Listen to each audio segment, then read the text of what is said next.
Hello, Mystery Reopened here. Today, I am talking about a post-apocalyptic science fiction series, called The 100. So just relax, watch out, and enjoy the movie.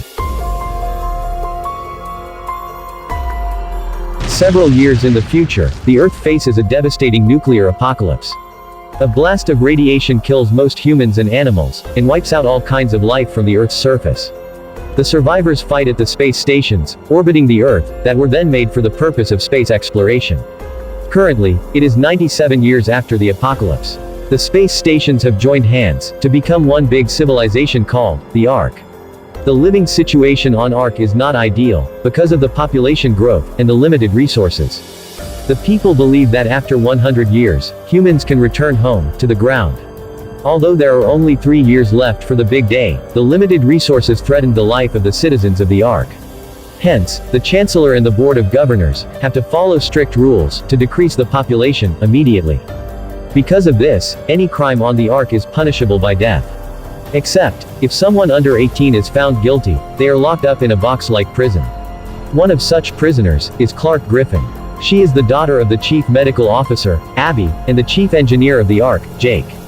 Since both her parents are on the Board of Governors, she is expected to have privileges, but like any other criminal, she is currently locked up. Suddenly, 2 guards barge in, and make her wear a wristband.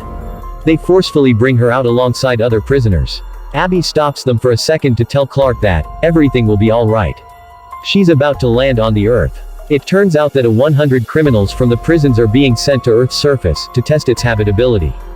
They could immediately die of radiation, or because of the hostile climate, but the group has no choice whatsoever. On the ship, Clark meets her childhood best friend, and the son of the Chancellor, Wells. He deliberately committed a small crime, to board the ship to accompany her. However, Clark doesn't appreciate the gesture. It turns out that her father is dead, and it is somehow Wells's fault.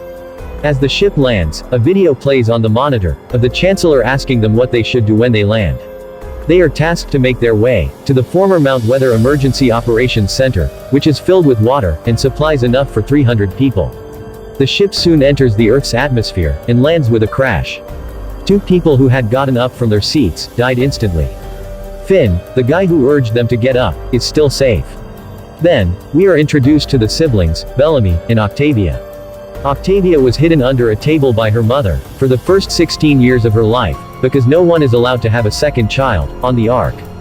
Bellamy and Octavia were separated when she was caught, and their mother was floated, into space. The brother and sister reunite, after months. Bellamy instantly declares himself the leader, and opens the door to the ship. As the group stands back in anticipation, they're welcomed by greenery, and land filled with vegetation. They run outside to their home, for the first time in their lives. As the group celebrates, Clark brings out a map, and sees that they have been dropped some miles away, from Mount Weather. Finn follows her, interested in what she is doing. Back on the Ark, one of the members of the council named Kane, and briefs everyone on the condition of the 100. Because of the crash, they have lost all communication with the prisoners, and will no longer be able to monitor their location. But, because of the wristband, their vital signs are still measurable. They see that 2 people died, while landing, but the plausible explanation could not be a blast of radiation, and to just an accident. Meanwhile, things are starting to get intense, on the ground. Clark and Wells want to get to Mount Weather as soon as possible, but the others do not like being ordered around. Bellamy and Octavia go against them, and claim that they should go to the mountain and bring back the supplies. They want the privilege to do the work, and not the working class. Wells gets into an altercation with a guy named Murphy, and hurts his leg, before Finn stops the fight. Bellamy tells Octavia, that he did something very bad, to get on the ship. If the governors find out about it, they will never forgive him, which means they will have to make sure to survive, on the ground. Clark also reveals that if they take off their wristbands, people on Ark will think they are dying, and will not come looking for them. This is good news for Bellamy, since he can make everyone take off their bands, and form a new civilization of his own. After that, Octavia, Finn, Clark and 2 of their friends, Jasper, and Monty, set out to look for the mountain. A few minutes later, they come across an animal, and watch it in awe, only to then realize it is mutated, and has 2 heads. Ah, it's cute. Meanwhile, on the Ark, Abby finds out that the Chancellor has been shot. She and her team of doctors try their best to save him, and use a higher dosage of blood and anesthesia that allowed for a citizen to have. The guards find out that Bellamy is responsible for shooting the Chancellor, which explains why he doesn't want the officials coming to the ground. Kane wants to eliminate hundreds of Ark's citizens, and save only the ones who are contributing to their society. That way, they can increase the expectancy of their space station to 3 years. If more people are not killed, they cannot survive more than 4 months, in the current living conditions. Now that he is Deputy Chancellor, he plans to put his idea into action. Meanwhile, the group on the expedition finds a river, and jumps into the water. Suddenly, Octavia is attacked by a strange fish and snake-like creature. Jasper jumps to her rescue and saves her, while the others distract the fish.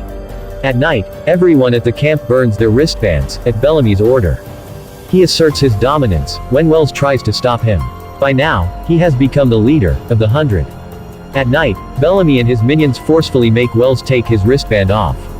Back on the Ark, Kane finds out that Abby used more than the legal amount of blood to save the Chancellor.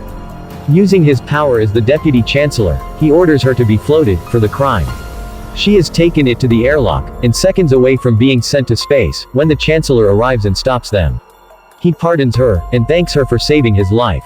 On Earth, the team reaches a river. Jasper jumps to the other side, and finds an old board, showing them the way to Mount Weather. But just then, someone throws a spear at him, that hurts him gravely. The others run back to the camp, to save their lives. Halfway to the camp, they hear Jasper scream, and realize that he's still alive. When they go back to look for him, someone has already taken him away. At the camp, things get heated, as Bellamy declares there are no laws, or rules. Murphy goes rogue, and starts a fight with Wells. They only stop when the other group arrives. Everyone is informed about the dangerous grounders, who took Jasper away. They decide to be more careful, but still adamant about removing the wristbands. The next morning, Clark, Bellamy, Wells, and Murphy go out on a rescue mission looking for Jasper. Since Bellamy has a gun, they ought to be safe from the grounders. Then, we are introduced to a zero-gravity mechanic, and Finn's girlfriend, Raven. She finds out that they are not allowing people to visit their close ones in prison. Raven is young, ambitious, and not afraid of anything. When she realizes something is off about the new rule, she makes it her mission to find out what. She secretly breaks into Abby's lab, but is caught on the way. On looking at the screen with the prisoners' vitals, she registers they have been sent to Earth. She also tells a confused Abby that the 100 might be removing the wristbands. This helps Abby to present a theory in the next council meeting. At the end of the meeting, they decide to abstain from taking any decision for 10 more days, and give the 100 a chance to report back. If they cannot communicate, even then, they will have to kill more people on the Ark for the others to survive. Back in camp, Octavia meets Monty. Monty is a communications expert who is working to build up connections with the Ark. He is also best friends with Jasper, and hopes he will be back soon. Octavia helps him with his task, going against her brother's rule. Meanwhile, the other team continues looking for Jasper, and finds a waterfall on the way.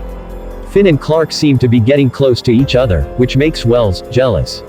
Suddenly, they find a Jasper's goggles, and realize he is nearby. Eventually, they find him hung from a tree, with his wound treated. Clark almost falls into a trap in front of the tree, but is saved by Bellamy. They bring Jasper down, but are attacked by a wild boar just then. Wells kills it with the gun he stole from Bellamy. I like this scene better when it was a polar bear. Finally, the group has food for the night, and has rescued their friend. On the Ark, Abby asks Raven to repair an old escape pod in 9 days, planning to return to the Earth to save the others.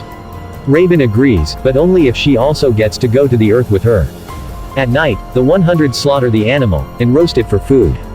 Bellamy makes people take their bands off, to get a bite. Finn gets food for both himself and Clark, without getting theirs off, because Bellamy's minions are scared of him. The two then enjoy dinner, together. The scene cuts to a flashback. Clark's father, Jake, the Chancellor, and Wells, are watching a century-old football match. Jake gets up to leave, to check a system maintenance report. When he returns later, he tells Abby that the Ark system is failing, and they have not more than a year of life support left. Jake wants to tell the people what is happening, to ensure that everyone knows about their future, but Abby is strictly against the idea, since it will cause panic. As they chat, Clark overhears their conversation. Later, she is with Wells, who notices she is tense about something. Clark tells him that her father is planning to go against the council's order, and tell the people about the short time they have left. Wells promises to not tell anyone, because if they found out, Jake will be considered a criminal, and will be floated. Later that day, Clark approaches Jake, and tells him that she can help him with his mission. However, right then, the guards barge in and arrest both of them. Since Jake is an adult, he is floated immediately, while Clark is in prison for being his accomplice. She assumes that her best friend told his father about the secret that got her father killed. On the ground, Jasper is back, but in very critical condition. The grounders seem to have applied medicine to his wounds, but he will still die, if not given proper medication. He moans and whines in pain, causing the others to ask him to die. Except that is for the group that rescued him, who tries their best to make him better. Clark meets a little girl named Charlotte, who has recurring nightmares about the Chancellor executing her parents. She was arrested for attacking a guard, which makes her hate the Chancellor even more. 3 days have passed since the group rescued Jasper, but his health is not getting any better. Most of the campers want to kill him, but Clark insists there is still hope. She studies the plant the grounders have used on Jasper, trying to find more of it. Wells, who has studied Earth's botany, finds out it is seaweed, probably found in a water body that is reddish in color. Finn knows a place like that, and brings the others to it. On their way, they find a years-old automobile, with only its door outside the ground. They plan to explore later, prioritizing Jasper's health first. Eventually, they find the seaweed, but right after they secure it, they are faced with a large storm of poisonous fog. The trio runs away, before getting inside the automobile, to save their lives. Somewhere else, Bellamy and his minions have come out to hunt. He hears a noise from behind him, and throws a spear, only to see Charlotte. He sympathizes with the little girl, being sent with a bunch of prisoners, and includes her in the hunt. Suddenly, they are also attacked by the poisonous clouds. Bellamy brings the little girl to a cave, and saves them both. But he hears one of his teammates, Adam, screaming outside. At the camp, everyone gets inside the ship to protect themselves from the clouds. Finn finds a bottle of alcohol, in the place they are stuck. As they talk, the conversation about Clark's father is brought up. She blames Wells for betraying her, and causing her father's death. Wells apologizes for the 100th time, but it is not enough. Bellamy also shows his good side, by waking up a scared Charlotte. He makes her understand that she must kill her inner demons, to not be afraid anymore. The next morning, the cloud passes, and everyone comes out. Finn has discovered that Wells is hiding something about Jake's death, because he doesn't talk about it at all. He asks Clark to make sure, if Wells was the one who reported her father, that resulted in his death. Somewhere else, Bellamy finds Adam on the ground. His body has been mutilated, because of the poisonous fog. He begs Bellamy to kill him, not being able to handle the pain anymore. Clark arrives at the right time, and hums a rhythm, before stabbing him in the neck, and ending his misery. Charlotte witnesses the incident, and it leaves a lasting impression on her. The group returns to the camp at night, and immediately takes care of Jasper. After what happened in the woods, Bellamy wants to help Clark, knowing that she is a good person. A while later, Clark approaches Wells, and asked him if he told his father about Jake's plan. Wells keeps quiet, which only makes Clark more nervous. She realizes it was her mother, who reported her father, and was the cause of his death. Wells just wanted to save her from misery, and took the blame on himself. Clark apologizes, and cries in his arms. Then, we see Jasper wake up, having recovered because of the medicine he was given. Everyone from the group surrounds him, and jokes about the situation. As the vault fills with laughter, outside, Wells is alone. Charlotte approaches him, and asks if she can stay by him for the night. Suddenly, she stabs him in the neck, and hums a rhythm, like Clark did earlier. She wants to kill him, because his father floated her parents, and it is the only way she can get rid of her demons. Subscribe to our channel for daily updates, movie recommendations and more. Thank you for watching.